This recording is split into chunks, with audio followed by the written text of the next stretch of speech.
how do you keep an investing wish list simple? If you are a regular follower here, you know I'm holding this up right now. This is my original wish list from 2008. You can see how busted it is. And this is before I knew really anything about the stock market.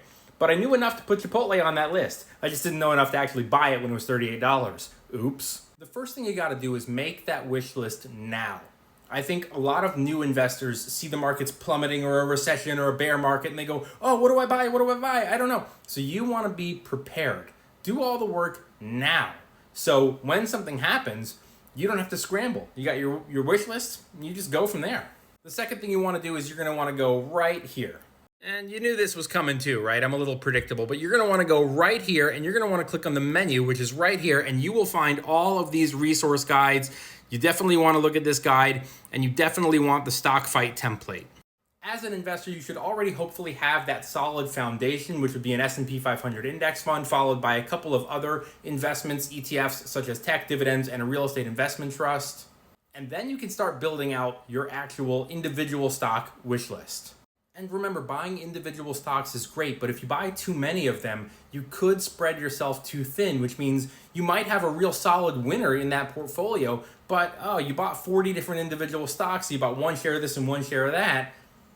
You're not really benefiting so much from that one stock that really wins. So the idea here is to get a really streamlined list. There are 11 sectors in the stock market, and you need to focus on what you want these individual stocks to achieve for you. Remember, you already have the S&P 500 index fund, so you've got the broad market diversity. You've already got a dividend ETF, you've already got tech. But remember that some individual dividend companies might pay higher dividends. So maybe you want your individual stock portfolio to be comprised of some dividend stocks, or maybe because some tech stocks can disproportionately have higher returns, you want your individual portfolio to be comprised mostly of tech stocks, or maybe you want a little bit of diversity in your individual holdings. So let's just say hypothetically that you decide that for your individual portfolio, you want 2 tech stocks, 2 dividend stocks, and 2 consumer staple stocks. Start now with a big list, right? You want 2, look at 10 and whittle down that list. Or if you're really lazy, you could do this too.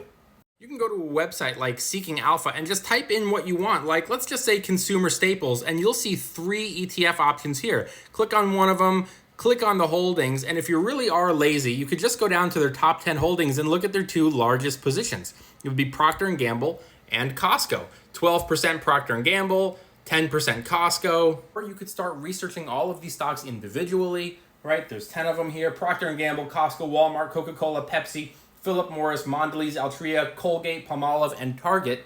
And then really whittle that list down using my templates, using my guides, my resources, all that stuff on my website, to the point where you say, maybe I want Procter & Gamble and Coca-Cola, or whatever you want. Now you've taken your list of 10 companies and you've narrowed it down to 2 for consumer staples. You'll do the same thing for tech, same thing for dividend. Now you've got a wish list with 6 companies on it.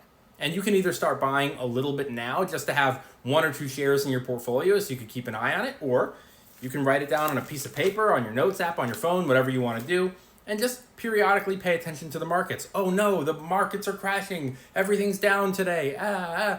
Great opportunity to maybe start adding to the positions on your wish list. And if you're a new investor, you might not feel the urge to buy individual stocks, and that's totally fine. New investors can do that 3-fund, 4-investment approach, whatever you want, whatever makes you comfortable. And down the road, if you so decide that you're interested in individual stocks, then you can look at it at that point. Whatever you do, the single most important thing if you're a new investor is smash that follow. Thanks for watching. See you later.